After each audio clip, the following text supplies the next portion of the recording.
छत्तीसगढ़ के गाती गाथा हम माटी के महिमा, जुरा जुरा बस गे कहिनी हर जिले के गरिमा। अरपा पैरी इंद्रावती शिवनाथ के पवन, जिला जिला गावत हनम छत्तीसगढ़ के अपन। छत्तीसगढ़ के गाती गाथा हम माटी के महिमा, जुरा जुरा बस के कहिनी हर जिले के गरिमा।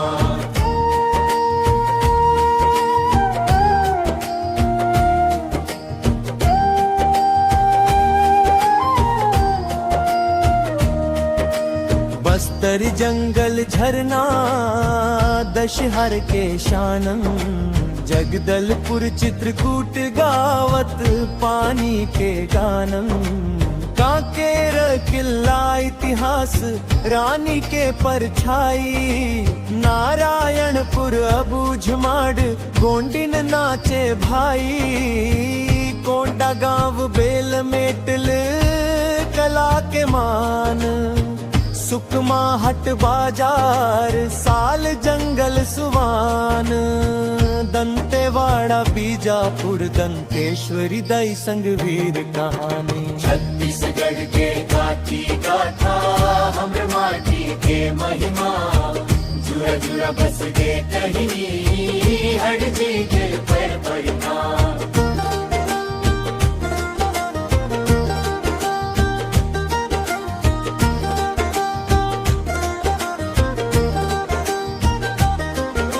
सरगुजा में न पाट के हवा सुहानी, कोरिया चिरमिरी कोयला जलप्रपात मानी।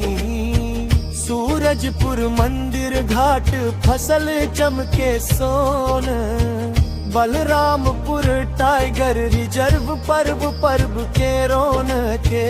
बिलासपुर संभाग बिलासपुर न्यायधानी, अरपा के किनारा कोरबा विद्युत नगरी। हसदेव धारा पारा,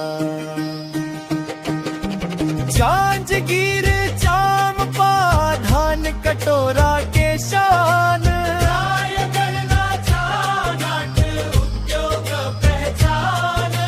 जशपुर पहाड़ी ठंडा पवन धन,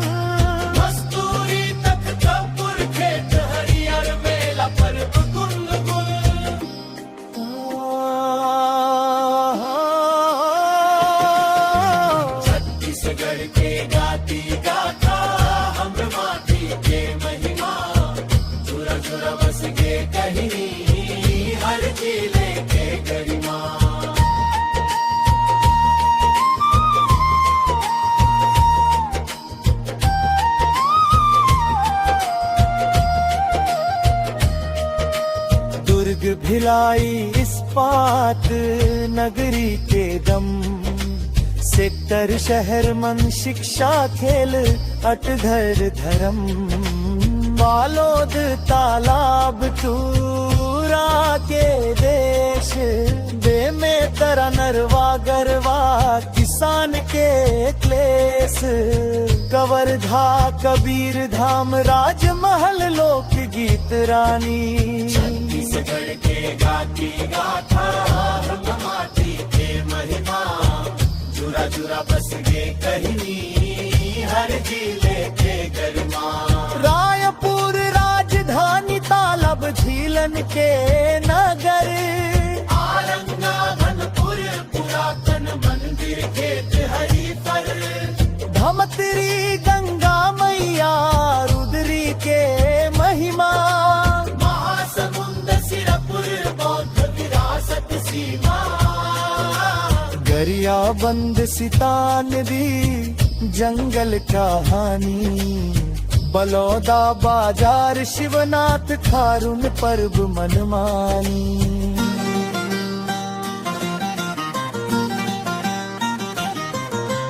छत्तीसगढ़ के गाती गाथा हम माटी के महिमा, जुरा जुरा बस गे कहिनी हर जिले के गरिमा।